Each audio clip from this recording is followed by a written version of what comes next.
একদিন রান্না 3 দিনে রান্না করা হয় না, কারণ আমি গাড়ি চালাই, বাসায় যে রেস্ট নেবো না, রান্না বান্না করবো। আমি বছরে মানে 2টা ভালো পোশাকও পরি না, কারণ আমার 4টে ছেলে সমানের পোশাক দিতে গেলে তাদের হাত খরচা হয়, যে মাদ্রাসা খরচা দিতে গেলে মনে করেন যে আমার টেনশনে সারা রাত ঘুম আসে না। আজকে মানে আমি 3 ঘন্টা ঘুমাইনি, সত্যি কথা বলতেই 1 মাস ধরে বিছানায় পড়ে, আমার শরীরে জ্বর বর্তমানে।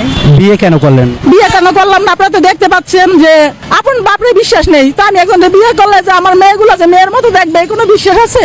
আমার মতো করে যে ভালোবাসবে আমার কোনো বিশ্বাস আছে? হয়তো আমার ছেলে মেয়ের ভালো চাইতে গেলে তার সংসারটা আমার সাথে ভেঙে যাবে, নাহলে আমার ছেলে সন্তান মনে করে রাস্তা রাস্তায় টাকা খাবে তার সংসার বাঁচাইতে গেলে, এই চিন্তা করে আমি বিয়েটা করি নাই। সারা জীবনে কি এমনই থাকবেন? আশা আছি এইভাবেই থাকবো, এইভাবেই থাকতে পারি, আমার ছেলে সন্তানের বুকে আগলাই রাখতে পারি। আর একটা কথা আমাকে বলছে ছেলের বাবা, আমি নাকি আমার ছেলে সন্তানরা ভালোবাসতে পারি নাই। কি করে বুঝলেও আমি ভালোবাসতে পারি না? আমার জীবনটা মনে করেন আমি আমার ছেলে সন্তানের জন্য নষ্ট করে দিছি। আমার ছেলে সন্তানের চিন্তা করে আমি বিয়ে শাদী করি না, ভালো পোশাক আশাক পরে যেখানে যা লাগে সবই আমি দেই।